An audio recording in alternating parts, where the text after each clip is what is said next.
ये शेड जो था ये मेरा फर्स्ट शेड था। अच्छा, ये आपका फर्स्ट शेड था इतना छोटा? हाँ। अच्छा। मैंने सिर्फ और सिर्फ 2 एनिमल से स्टार्ट किया अच्छा। था और धीरे धीरे उसके बाद ये ऐड किए थे। नो लॉस में ही है। अच्छा, तो डेयरी फार्मिंग करने का फिर क्या फ़ायदा है, थोड़ा सा लोगों को बताइए। जब नो डेयरी प्रॉफिट। फार्मिंग करने का सबसे बड़ा फायदा तो यही है कि आज मेरे पास 15 काफ हैं। अगर एवरेज वैल्यू हम 1 से 1.25 लाख मान के भी चले तो पिछले 2 साल में 15 से 20 लाख रुपए के काफ मेरे पास अभी हैं। डेयरी फार्मिंग बंद होने का क्या कारण है, क्या रीज़न है? मुझे तो ये लगता है कि अगर आप सोच के बैठे हैं कि मैं आज कर लूं और रातों रात करोड़पति बन जाऊं तो ऐसा पॉसिबल नहीं है। डेयरी फार्म में कौन सी ऐसी गलती ना करे जिससे कि बंद ना हो डेयरी फार्म? सबसे बड़ी गलती तो ये है कि डेयरी फार्म अगर कोई ओपन करना चाहे तो किससे शुरुआत करे? कोई भी फार्मर हो वो स्टार्ट करे। वो इतना छोटा बच्चे का? इतने छोटे बच्चे के 4.5 लाख रुपए अभी देने के लिए रेडी है। अच्छा, कि लोग अगर स्टार्टिंग करना चाहते हो तो वो ठगी का शिकार हो जाते हैं। हाँ, ऐसा तो उनसे उन सब चीज़ों से कैसे बचा जाए? उन सब चीज़ों से। Hello guys, welcome back to my new video. आज हम आए हुए हैं, हरियाणा स्टेट है और यहाँ पे डिस्ट्रिक्ट की अगर बात करें तो चरखी दादरी है। और यहाँ पे एक ऐसे फार्मर से मिलाएंगे जो कि काफ़ी एक्सपीरियंस के साथ यहाँ पे डेयरी फार्मिंग कर रहे हैं, गाय का भी, भैंस का भी, साथ में इनके पास थार पार्कर भी है। कैसे डेयरी फार्मिंग किया जाता है, क्यों बंद हो रहे हैं और कैसे प्रॉफिट लिया जाता है, ये सारी जो फार्मूला है आज हम बताएंगे। तो आइए आज हम मिलवाते हैं। तो सर, सबसे पहले अपना और अपने फार्म का परिचय दीजिए। ये मेरा नाम प्रदीप शौरान जी। और मेरा गांव ये पड़ता है हरियाणा में। गांव है बेरला और डिस्ट्रिक्ट है चरखी दादरी। अच्छा। और ये फार्म मैंने अभी आज से करीब 2 साल मेरे पहले स्टार्ट किया था मेरे जॉब के साथ ही। क्या क्वालिफिकेशन क्या है आपकी? क्वालिफिकेशन मैंने महर्षि यूनिवर्सिटी हरियाणा से ही बीटेक किया था। बीटेक 2012 में। और उसके बाद मैं अभी 3-4 MNCs के लिए भी मैंने अलग अलग काम किया है। अभी मैं विप्रो के साथ हूँ फिलहाल। अच्छा, विप्रो के साथ? हाँ, अभी मैं as a Amazon cloud certified हूँ, एसोसिएट सॉल्यूशन आर्किटेक्ट। अच्छा। और अभी मैं मेरे जॉब के साथ अभी मुझे वर्क फ्रॉम होम के साथ ही मैं अपना डेयरी फार्म मैनेज कर रहा हूँ। 2 डेज अ वीक ऑफिस जाना पड़ता है, बाकी रिमेनिंग के 5 दिन मैं अपना घर से ही काम करता हूँ। हाँ। अच्छा, ये बताइए कि आप पढ़े लिखे हैं, जॉब भी साथ में कर रहे हैं, डेयरी फार्म में कैसे आया कि डेयरी फार्म करना चाहिए? क्योंकि बहुत सारे लोगों को ये रहता है कि मुझे ऑफिस का जॉब पसंद है, लेकिन आप यहाँ पे घर पे रह के डेयरी फार्मिंग कर रहे हैं, तो ये कैसे आइडिया आया कि डेयरी फार्मिंग करना चाहिए? अभी क्या था कि मेरा इंटरेस्ट स्टार्टिंग से ही डेयरी फार्मिंग में था। मेरे फादर जो हैं वो वेटनरी डॉक्टर हैं। फिर मैंने अपना डेयरी फार्म स्टार्ट किया। अच्छा। और आज मेरी डेयरी फार्म को करीब 2.5 साल के करीब हो गया है टाइम। अच्छा, जब आपने स्टार्टिंग किया था तो क्या क्या लाया था और कौन से ब्रीड से स्टार्ट किया था आपने? स्टार्टिंग तो मैंने बेसिकली HF लेके आया था। HF क्रॉस ब्रीड्स थी। अच्छा। ज़्यादा प्योर उनको नहीं कह सकते। HF क्रॉस ब्रीड से मैंने स्टार्ट किया था और 2 गायों से ही मैंने स्टार्ट किया था। अच्छा, 2 गायों से? 2 गायों से स्टार्ट किया था। फिर जैसे जैसे एक्सपीरियंस बढ़ता गया उस हिसाब से मैंने गायें ऐड करते गया। और पिछले 1-1.5 साल से मैंने कोई गाय परचेज नहीं की है। अच्छा। अभी जो एनिमल आ रहे हैं वो मेरे खुद के ही आ रहे हैं। अच्छा, चलिए हम शेड के अंदर थोड़ा चलेंगे और आपके जो पशु हैं उनको भी देखेंगे। तो अभी आपके पास टोटल कितने हैं? टोटल काफ या फिर काल्फ और काऊ जितने भी है था? टोटल एनिमल्स मिला के मेरे पास 37-40 के करीब सभी एनिमल हैं। अच्छा, टोटल? हाँ। भैंस हो गया या जो भी जितने गाय जितने भी मिला के 37 to 40 एनिमल्स अभी मेरे पास है। अच्छा, ये जो शेड है आपका, टोटल एरिया क्या है इस शेड का? अभी आप इसकी बात करेंगे तो इसकी जो चौड़ाई है वो है 34 फीट और लंबाई की बात करेंगे तो वो है 60 फीट। अच्छा, तो इसमें कितने टोटल आ जाएंगे अगर पशु रखना चाहेंगे तो? अगर एज पर पैरामीटर की बात करेंगे तो इसमें करीब 25 to 30 एनिमल्स, 25 एनिमल्स अच्छे से अच्छा इसमें आ सकते हैं। तो ये 25 के अकॉर्डिंग ही बनाया गया था। अच्छा, फीड मैनेजमेंट कैसे करते हैं? तो फीड मैनेजमेंट को तो आपको एज पर काऊ की रिक्वायरमेंट के हिसाब से आपको फीड देना चाहिए। अच्छा। वैसे अगर स्टैंडर्ड फार्मूला बात करें तो वो ये मान के चलते हैं कि 2.5 kg दूध पे 1 kg फीड जो है वो हमें एनिमल को देना चाहिए। अच्छा। बट मैं इससे थोड़ी सी कम डालता हूँ। मैं 3 kg दूध पे 1 kg फीड लेके चलता हूँ। अच्छा। बट उसके साथ साथ फिर आपका ट्रेस मिनरल्स, बाईपास फैट और ये काफ़ी सारी चीज़ें हैं जो हम इनके खाने में ऐड करते हैं। अच्छा, तो अभी आपके पास अगर टोटल देखा जाए तो डेली का कितना खर्च आ रहा है आपके फार्म पे? अभी डेली का खर्च तो अब अगर हम बात करके चलें तो अभी मैं करीब 150 लीटर के करीब दूध ही सेल कर पा रहा हूँ। अच्छा। बट अभी ये है कि अभी नो लॉस नो प्रॉफिट का सा ही काम हम डेयरी फार्म में आप मान के चलिए चल रहा है। क्योंकि मेरे पास अभी खाने वाले जो एनिमल्स हैं, जो मेरे खुद के जो काफ हैं, उनकी क्वांटिटी थोड़ी सी ज़्यादा है। अच्छा। तो अभी खर्चे की बात करें तो अभी तो जितना जितना हम अर्न कर रहे हैं वो उतने से तो बस इनका फीडिंग का ही मैनेज हो रहा है, फीडिंग और लेबर। अच्छा, यानी कि नो प्रॉफिट नो लॉस पे। हाँ, नो प्रॉफिट नो लॉस में ही है। अच्छा, तो डेयरी फार्मिंग करने का फिर क्या फ़ायदा है, थोड़ा सा लोगों को बताइए। जब नो डेयरी प्रॉफिट फार्मिंग करने का सबसे बड़ा फ़ायदा तो यही है कि जब स्टार्टिंग मैंने 2 एनिमल से किया था और आज आप देखोगे तो 15 एनिमल्स मेरे पास पिछले 2 साल में मेरे घर के हैं। अच्छा। और आपके पास ब्रीड अच्छी है तो आप उनको ब्रीड सेल करके भी आप पैसे कमा सकते हो। और एक और कारण भी है नो लॉस नो प्रॉफिट होने का कि मेरे पास अभी ब्रीड एचएफ में उतनी अच्छी नहीं है। अच्छा। तो जैसे जैसे हम इम्प्रूव करते जाएंगे तो उस हिसाब से खर्च कम होता जाएगा और दूध का प्रोडक्शन है वो बढ़ता जाएगा। अच्छा। तो किसी भी फार्म को सक्सेसफुल होने के लिए ब्रीड और मैनेजमेंट 2 चीज़ें काफ़ी ज़रूरी है। अच्छा। तो अभी हम ब्रीड और मैनेजमेंट दोनों पे ही काम कर रहे हैं। अच्छा। तो अगर आप 1 या 2 साल बाद आप विजिट करोगे तो आप देखोगे कि अभी मैं जितना दूध जनरेट कर पा रहा हूँ 6 गायों से, हो सकता है आपको अगले 1 साल बाद मैं मेरी 3 गायों से ही उतना दूध जनरेट करता मिले। अच्छा, तो डेयरी फार्मिंग बंद होने का क्या कारण है, क्या रीज़न है? मुझे तो ये लगता है कि डेयरी फार्मिंग में एकदम से आप अगर ज़्यादा एनिमल्स लेके आते हैं, साइड पे कॉस्ट ज़्यादा हो जाएगी और फिर आपके मैनेजमेंट वाले खर्चे हैं जो बढ़ते चले जाएंगे और दूध के मार्जिन उतने हैं नहीं, तो फिर आपके फार्म के जो है वो क्लोज होने के चांसेस बढ़ जाते हैं। अच्छा। तो मैं तो पहले यही कहूँगा कि आप अच्छे से लर्न करो, कहीं से आप प्रैक्टिकल ट्रेनिंग करो सबसे पहले, अगर आप पास, और उसके बाद आप एनिमल परचेज करें। अच्छा। एनिमल मैं ये कहूँगा कि एनिमल जैसे मैंने काफ़ी एनिमल्स काफ़ी कॉस्टली परचेज किए और क्वालिटी भी उतनी अप्रोप्रिएट थी नहीं। अच्छा। तो आपको क्या करना चाहिए, 1 या 2 अच्छे एनिमल से आपको स्टार्ट करना चाहिए। जैसे जैसे धीरे धीरे आपका एक्सपीरियंस बढ़ता जाए उसके बाद आप अपनी मैनेजमेंट प्रैक्टिस सुधारते जाएं उसके साथ। अच्छा। और उसके बाद ही आप अपना शेड और अपने एनिमल्स जो हैं उनकी संख्या बढ़ाएं। अच्छा। तब आपको डेयरी फार्म में लॉस नहीं होगा। अच्छा। साथ के साथ एक और भी प्रॉफिट है कि जो काफ का जो खर्चा है, काफ का खर्चा ये तो है नहीं कि हमें अपनी पॉकेट से देना पड़ रहा है, बिल्कुल। तो वो भी इसी के अंदर ही आप मान के चलो। जैसे आज मेरे पास 15 काफ हैं, अगर एवरेज वैल्यू हम 1 से 1.25 लाख मान के भी चले तो पिछले 2 साल में 15 से 20 लाख रुपए के काफ मेरे पास अभी हैं। अच्छा। तो ये मैंने आपको एवरेज बताया, वैसे तो ब्रीडिंग वाले काफ की तो वैल्यू आजकल काफ़ी ज़्यादा ही है। बिल्कुल। सबसे हाईएस्ट दूध कौन सी गाय देती? अभी मैंने आपको जो फर्स्ट नंबर पे जो गाय दिखाए थे वो 32 लीटर पे वही चल रही है। और अभी मेरे पास इनके काफ आना स्टार्ट हो गए जो क्वालिटी में और मिल्क में, हो सकता है 1 साल बाद इनको भी पीछे छोड़ दें। अच्छा। तो अभी धीरे धीरे ब्रीड इंप्रूव हो रही है, खुद के काफ आ रहे हैं और जब खुद के काफ आ जाते हैं तो आपकी जो कीमत एनिमल्स में लगती है अच्छा। तो आप उनको बेच के भी पूरा कर सकते हैं। जैसे सारे एनिमल्स आपके मतलब ख़राब नहीं होते, बट वो उनकी सेल जब आपको कर देंगे तो जो आपकी इनिशियल इन्वेस्टमेंट है वो उनसे निकल जाएगी। अच्छा। तो अभी मैंने मेरी पुरानी 5 गायों में से 2 गायें अब की बार मैंने निकाल दी हैं। अच्छा। तो 2 गाय की तो आप मान के चलो कि मेरी कीमत वहाँ से निकल गई और उनकी रिप्लेसमेंट मेरे पास जो काफ आए वो उनसे अच्छे ही आए। अच्छा जी। जैसे आप ये वाली जो काफ है इसकी मदर का था, इतना रिकॉर्ड नहीं था, वो तो मतलब टोटली 30-24 लीटर दूध पे चल रही थी। अच्छा। और ये जो काफ आया है उसका तो ये अभी 25-26 लीटर पे तो फर्स्ट लैक्टेशन में ही चल रहा है। अच्छा। और ये बताइए कि डेयरी फार्म आप भैंस भी रखे हुए हैं, गाय भी रखे हुए हैं, थार पार्कर भी रखे हुए हैं। थार पार्कर भी थोड़ा सा हम देखेंगे, थोड़ा सा चल के ऐसे कर चलेंगे। तो ये थार पार्कर रखने के क्या रीज़न है, मज़ा आता है या फिर क्योंकि इंडियन ब्रीड्स है? हाँ, इंडियन ब्रीड्स है। ये जो पहली ब्रीड देख पा रहे होंगे, ये जो देख पा रहे होंगे, ये जो ब्रीड है इसको राठी बोलते हैं। ये जो काफ देख पा रहे होंगे ये थार पार्कर में है। ये और ये मेरे पास फार्म पे आने के बाद की काविंग हुई है दोनों। अच्छा। तो आप ये कंसिडर करके चलिए ये मेरे दोनों फार्म की ब्रीड है। अच्छा। मैंने सीमन ये तो 72-37 का काफ था उस टाइम पे, जो थार पार्कर का सबसे अच्छा बुल अब तक हिस्ट्री में हम किसी को कंसीडर करते हैं। अच्छा। तो ये आपके सब फार्म के ही हैं या फिर आपने कहीं से परचेज किया है? नहीं, ये परचेज नहीं किए थे, परचेज मैंने 2 ही एनिमल किए थे। अच्छा। आप देख पा रहे होंगे, एक तो ये किया था, ये किए वाले, एक ये वाली गाय की थी। एक वो गाय हम आपको बाद में दिखाएंगे। अच्छा, उधर बैठी हुई है। ये फार्म से मैंने की थी 2022 में। और एक गाय को मैंने परचेज किया था 3,05,000 में। अच्छा। और वो 2022 से लेके 2024 की सबसे महंगे बिकने वाली गाय वही थी। अच्छा। किसी भी सरकारी इंडिया के किसी भी गवर्नमेंट फार्म पे सबसे ज्यादा महंगे बिकने वाली जो गाय थी वो वही थी। अच्छा, जो आपके फार्म पे है? जो मेरे फार्म पे है। अच्छा, कितने की है वो बताया आपने? वो 3,05,000 रुपए की मैं ऑक्शन के थ्रू परचेज करके लेके आया था। और ये उस टाइम पे प्रेग्नेंट थी 72-37 बुल से, जिससे अपने को ये काफ मिला था। अच्छा। तो ये बताइए कि सीमेन सही होता है या फिर बुल यूज करना चाहिए, क्या होना चाहिए? मुझे तो ये लगता है कि बुल में हम अगर लोकल बुल यूज करेंगे तो उसका कोई फायदा है नहीं। और सबसे बड़ी बात ये है कि आप अगर ट्रस्टेड बुल आपके पास है तो इन दैट केस आप बुल यूज कर सकते हैं। लेकिन मुझे लगता नहीं कि बुल यूज करने का कोई ज़रूरत है। अगर आप इनकी न्यूट्रिशन डेफिशिएंसी पे आप ध्यान देते हैं तो आपको रिक्वायरमेंट पड़ेगी नहीं। अच्छा।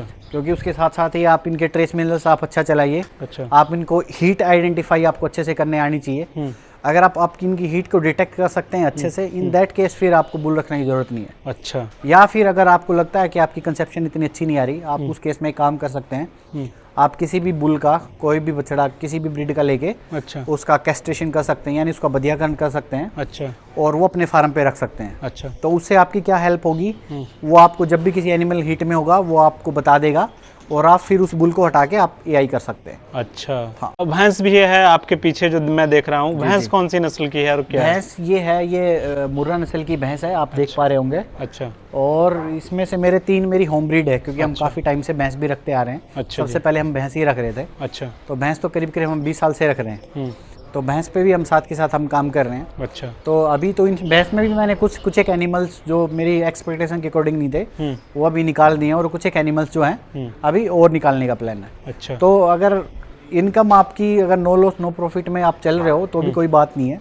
बट आपका फार्म ग्रो हो रहा है तो आप समझिए कि आप अच्छा काम कर रहे हैं डेयरी फार्म। फॉगर भी लगाया हुआ है आपने, पंखा भी आपने लगाया हुआ है, तो जो फॉगर है उसका क्या बेनिफिट्स होता है? फॉगर जब ऐसे ही अभी जैसे गर्मी आने वाली हैं तो गर्मियों में जो एचएफ हैं, एचएफ को काफ़ी प्रॉब्लम होती है अच्छा हीट से। तो ये फॉगर चलते रहते हैं दिन भर, जिससे क्या होता है कि इनका बॉडी टेम्परेचर मेंटेन रहेगा। तो इसमें एक तो फर्टिलिटी में और फिर जो मिल्क ड्रॉप आता है उसमें ज़्यादा प्रॉब्लम आएगी नहीं। अच्छा। तो ये टेम्परेरी अरेंजमेंट्स किए हुए हैं, तो इसमें ज़्यादा खर्चा लगाने की जरूरत नहीं है। आप अगर देख पा रहे होगे ये जो फॉगर के नीचे लगने का जो इक्विपमेंट है वो कॉस्ट मेरे हिसाब से 150 से 200 आपको प्लास्टिक में मिल जाता है। अच्छा। तो और ये जो पाइप है मेरे हिसाब से 1100 रुपये में पूरी फिटिंग के लायक जितने पाइप था वो उतना हो गया था। ये जो शेड है आपका बनाने में टोटल क्या खर्चा है? देखो, अगर आप लोहे के पिलर पे खर्च लगाते हो, शेड को बनाते हो, तो आपके खर्चे काफ़ी घट जाएंगे। अच्छा। मैंने इसमें सीमेंट का यूज़ किया था। अच्छा। और क्योंकि मेरे पास उस टाइम पे नॉलेज इतनी थी नहीं। अच्छा जी। और बिना नॉलेज के मैंने शेड बनाया था, तो इसमें कॉस्ट मेरी इनिशियल कॉस्ट जो थी वो ज़्यादा चली गई थी। और सबसे बड़ी जो गलती करते हैं डेयरी फार्म, वो शेड मतलब कॉस्ट में तो लोहे पे बनाएंगे तो इतना ही शेड आपका 3 से 3.25 लाख रुपए में बन के तैयार हो जाए। गलती क्या करते हैं जो स्टार्टिंग करते हैं? स्टार्टिंग में क्या करते हैं कि वो शेड बड़ा बना लेते हैं। अच्छा। शेड में अगर आपका बजट इनिशियल बजट आप 30 लाख रुपए का है तो आप 20 लाख रुपए तो आपको शेड बनाने में ही खर्च कर दोगे। अच्छा। तो 10 लाख रुपए आप एनिमल लेके जाओगे तो उनके दूध से फिर जो आपकी कॉस्ट है वो निकलेगी नहीं। अच्छा। अच्छा। तो मैं यही कहूँगा कि इनिशियली आप 2-3 से स्टार्ट करो। जैसे जैसे आपका एक्सपीरियंस बढ़ता जाए आपके अकॉर्डिंग फिर आप एनिमल इंक्रीज करते जाओ। उसके डेयरी फार्म में कौन सी ऐसी गलती ना करे जिससे कि बंद ना हो डेयरी फार्म? सबसे बड़ी गलती तो ये है कि आप शेड पे ज़्यादा पैसे ना लगाएं। अच्छा, ठीक है। और अगर आप काम स्टार्ट करें उससे पहले आपको नॉलेज होना काफ़ी ज़्यादा ज़रूरी है। ठीक है। अगर आपके पास नॉलेज नहीं है तो आप डेयरी फार्म कभी भी सक्सेस नहीं कर पाएंगे। किसी को देख के आप डेयरी फार्म स्टार्ट मत करो। अच्छा। अगर आपको प्रॉपर नॉलेज है, आपका बैकग्राउंड है, आपके पास सारी चीज़ें हैं, आपको लगता है आप कर सकते हैं, आप उतने पैशनेट हैं डेयरी फार्म को लेके, तो आप डेयरी फार्म में आइए, अदरवाइज आपका लॉस पक्का है। अच्छा, अगर अच्छे से जानकार लेकर आओगे तब भी आपको इसमें देखने को प्रॉफिट आप निकाल सकते हो, अदरवाइज आप प्रॉफिट नहीं निकाल सकते, क्योंकि ब्रीड इंप्रूव करना एक दिन का काम है नहीं। अच्छा। और अगर आपको मैनेजमेंटल नॉलेज नहीं है, आपने 50 लीटर की गाय बाहर से ले ली तो फिर आप उस गाय को मैनेज नहीं कर पाओगे। काफ़ी सारी डिजीज उसमें आती है, अगर आपको डिजीज की नॉलेज नहीं है तो फिर वो गाय जो होगी वो सर्वाइव नहीं कर पाएगी। तो सबसे पहले बात यह है कि आपको अच्छे से आपका समझ के प्रैक्टिकल नॉलेज आपको हो, आप करिए। फिर आप ज़्यादा एनिमल की बजाय कम एनिमल से आप स्टार्ट करिए। और जैसे जैसे फिर आपके एनिमल बढ़ते जाएं, खुद के एनिमल्स आपके प्रोडक्शन में आना स्टार्ट हो जाएं, तब आप पुराने एनिमल को निकाल सकते हो और फिर नया उसके साथ साथ आते रहेंगे। अच्छा, ये बताइए कि डेयरी फार्म अगर कोई ओपन करना चाहे तो किससे शुरुआत करे? क्योंकि बहुत सारी नस्ल हैं, एचएफ से शुरुआत करे या भैंस से शुरुआत करे या फिर देसी ब्रीड जो होता है उससे शुरुआत करे, किससे करनी चाहिए? मुझे लगता है कि ब्रीड जो स्टार्ट करे, कोई भी फार्मर हो वो स्टार्ट करे, वो एचएफ से स्टार्ट करे। अच्छा। एचएफ क्या है कि एचएफ का लैक्टेशन पीरियड अच्छा रहता है और दूध भी काफ़ी अच्छा देती है। जैसे 30 से 32 लीटर तक एवरेज आपको मिल जाएंगी और आपको लाख 1.25 लाख रुपए की रेंज में इस लेवल की गाय मिल जाएगी। अच्छा। और दूध का लैक्टेशन उनका होता है वो लंबा होता है, वो दूध जल्दी से ड्रॉप करती नहीं है। अच्छा। तो आपकी कॉस्ट जो होगी वो साथ के साथ निकलती रहेगी। अगर आप भैंस और देसी ब्रीड से स्टार्ट करते हैं तो उनमें दूध नहीं होता। आप ब्रीडिंग पर्पज से स्टार्ट कर सकते हैं। भैंस का भी प्रॉफिट है, बट भैंस का लैक्टेशन टाइम है वो काफ़ी शॉर्ट होता है, तो वहाँ से आप प्रॉफिट नहीं निकाल पाएंगे। इनिशियली जब भी आप डेयरी फार्म स्टार्ट करें वो एचएफ से ही स्टार्ट करें। अच्छा।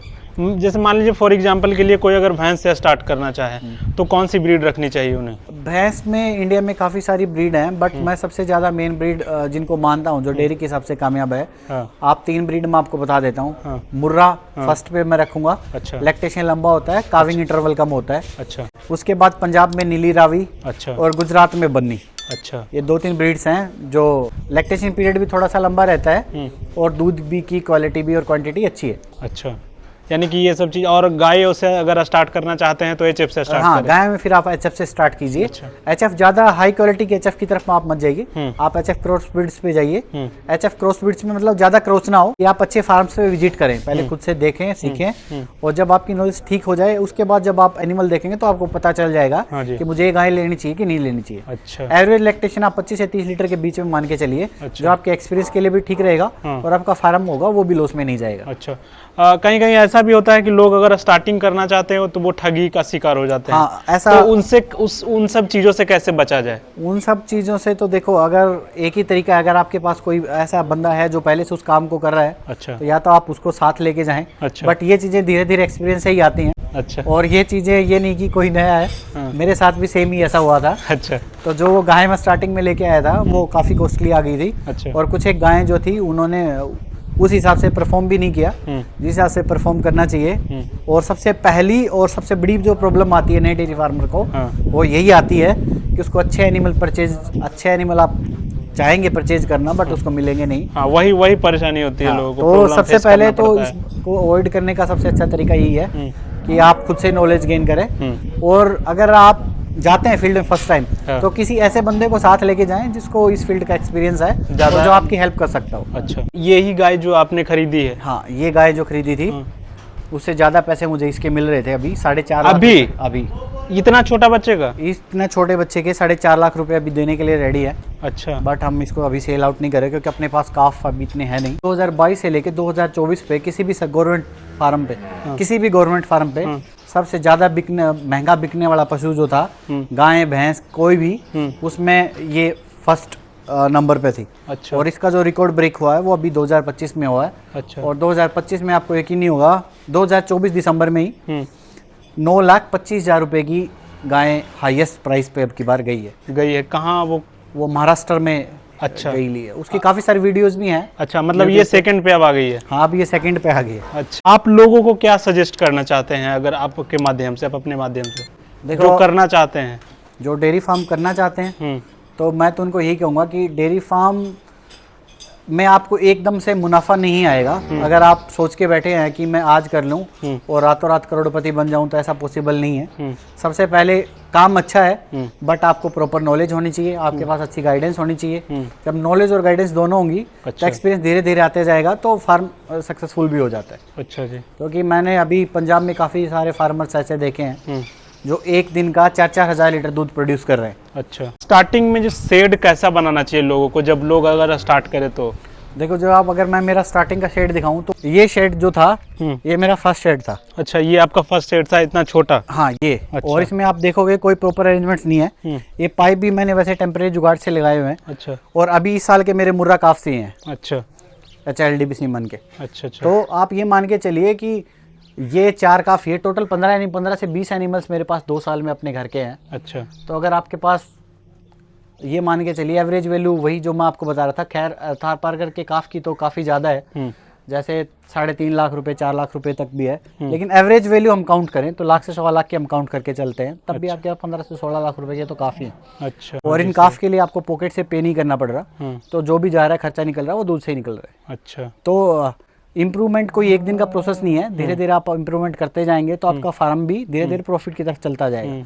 तो सबसे पहले यही है कि आप शेड पे ज़्यादा पैसे ना लगाइए, आप सबसे पहले खुद सीखें, आपके जो नियर बाय विजिट्स करें, जो भी अच्छे फार्मर्स हैं, अच्छे फार्मर जिनके पास ब्रीड अच्छी है, तो ब्रीड जैसे ही आप देखोगे तो आपको पता चलेगा कि ब्रीड रियल में दिखती कैसी है, होनी कैसी चाहिए। अच्छा। क्योंकि आप अगर आप बाहर अगर आप लेने जाओगे तो अगर आपको ब्रीड का ही पता नहीं है तो वो ठगी वाला जो काम है वो हो ही जाएगा। अच्छा। तो सबसे पहले तो आपके जितने नज़दीकी फार्म्स हैं उन पे आपको नॉलेज लो, उनसे पूछो, ठीक है, उनके ज्ञान लेना चाहिए। उनके जब आपको प्रॉपर नॉलेज हो जाए उसके बाद आप 2 से 3 एनिमल से स्टार्ट की। अच्छा। मैंने सिर्फ और सिर्फ 2 एनिमल से स्टार्ट किया था और धीरे धीरे उसके बाद ये ऐड किए थे। अच्छा, ये बताइए कि आप जब स्टार्टिंग किए थे तो ट्रेनिंग लिए थे या फिर ऐसे ही आपने स्टार्टिंग किया? हाँ, नहीं, डेयरी फार्म स्टार्ट करने से पहले कम से कम 6 महीने मैंने ऑनलाइन क्लासेस ली थी। अच्छा। और उसके बाद भी मैं सारे मेरे नियर बाई फार्म्स हैं जितने भी, उन पे विजिट किया। फिर मैं करनाल भी गया था, फिर मैं पंजाब भी गया, और मैं अभी भी रेगुलर विजिट्स करता हूँ जब भी मुझे टाइम मिलता है। मैं बड़े फार्म्स पे भी, जो प्रोग्रेसिव फार्मर्स हैं जिनके फार्म 4-3.5 हज़ार लीटर तक ऑपरेट हो रहे हैं, तो मैं उनके पास जाता हूँ, और जो जहाँ पे मुझे प्रॉब्लम आती है मैं कोशिश करता हूँ सीखने की। अच्छा। देखो भाइयों, मैं भी खुद अपना एक छोटा डेयरी सेटअप कर रखा है मैंने, और मैं भी भाई से काफ़ी अच्छी जानकारी जुटा रहा हूँ। और जो इनका व्हाट्सअप ग्रुप है उससे भी मैं काफ़ी सारी, जो जैसे ब्रीड के बारे में, भाई डेयरी फार्म पे हमें कैसी ब्रीड सिलेक्शन करना चाहिए, क्या क्या मिल्किंग है, और क्या क्या हमें जैसे इस टाइप का जो हमें फीड मैनेजमेंट है वो करना चाहिए, वो सब मैं भाई से सीख रहा हूँ इनके व्हाट्सअप ग्रुप के थ्रू। तो आप भी भाई के व्हाट्सअप ग्रुप से जुड़ो, इससे आपको बहुत सारी मदद मिलेगी। मिलते हैं फिर से एक नए वीडियो में, आज के लिए बस इतना ही।